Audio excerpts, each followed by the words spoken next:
Ever wondered how we can drive the future of clean energy, or revolutionize healthcare with something as simple as hydrogen?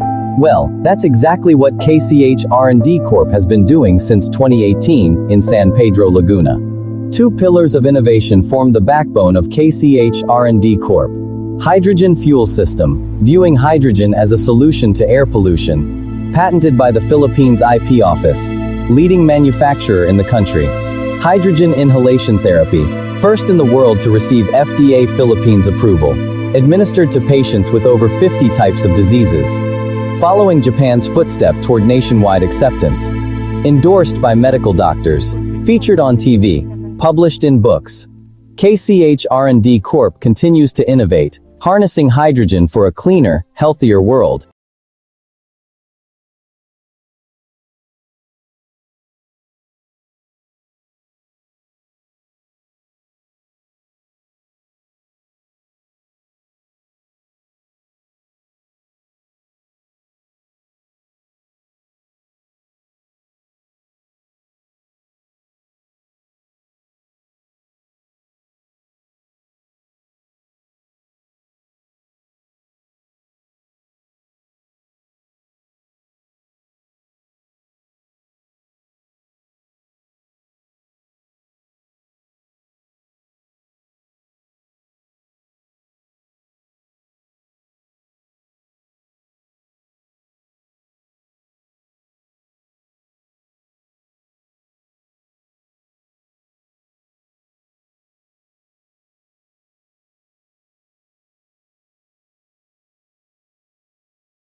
Inventors Society President, ladies and gentlemen, let's give it up for Sir Ronald Pagsanghan. Hi, sir. Good morning. Kamusta kayo? How are you? Hi, good morning. Good morning. Good morning. Yes. Good morning, sir. Hi, good morning, Sir Ronald. We'd like to hear from you kasi we heard you also use the hydrogen inhalation machine when you also had that minor accident. Diba? Naalala ko yun eh. Would you like to share yeah. it?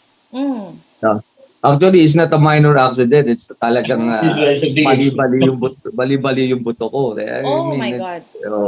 So, tatlong bali nagkahiwa-hiwala yung buto ko. Oh God. And Doc Charlie, thank you very much, no.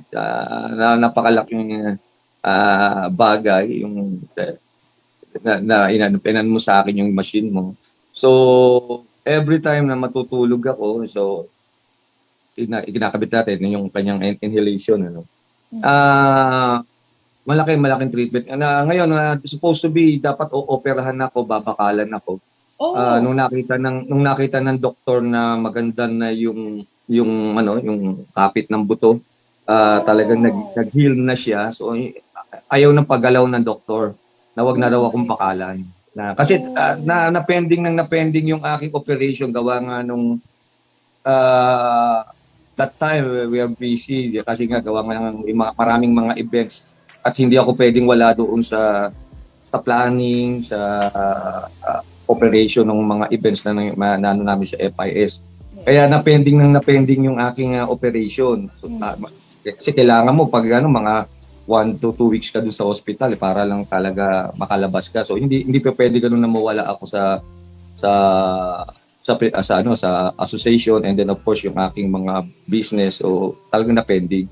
Yeah. And then nung ako yung ready na magpa-opera 2 months ago o 3 months ago, bago niya pinahiram na nga sa akin 2 months ago. Hindi na, tama, 2 months ago. Yun, pinahiram na sa akin is tong machine, so ini-inhale natin. So malaki ang development nga. Yun nga, hindi na ako kailangan ng operahan. Para ilagyan ng bakal kasi nag-heal na yung aking buto, nagdikit na siya, maganda na yung and then now tinatanggal ko na yung saklay ko. Tinatanggal ko na, pinapractice ko na ngayon yung aking nakakatapak na, nakakalakad na ako paunti-unti. Grabe, kinikilabutan. I'm Winnie Hermo Digdigan, but I'm using my name in FB, Winnie Bansuelo Hermo. I am 64 years old and living here in 120 Green Meadow Street, Country Homes subdivision. So, what was your health issue?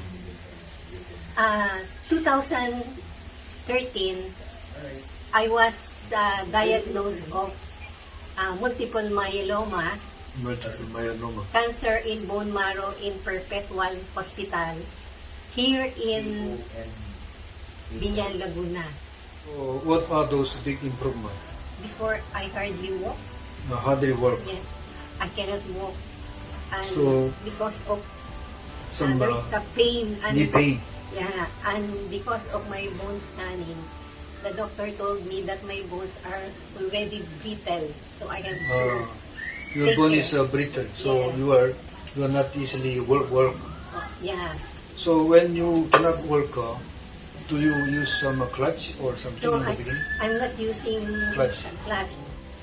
Working situation is becoming better, and then your dizziness is already gone. And then, is there any other things, your bowel movement or other things? Um, my bowel, I have noticed also because every Monday I have my oral chemo. I have noticed that I can sleep. The side effect of the oral chemo is I cannot sleep. But even 2 hours I can sleep, really sleep, as if I sleep for 5 hours. Generally, how can you say about our hydrogen inhalation system? What can you say? It's a blessing to me that I've used the hydrogen inhalation system of Brother Charlie.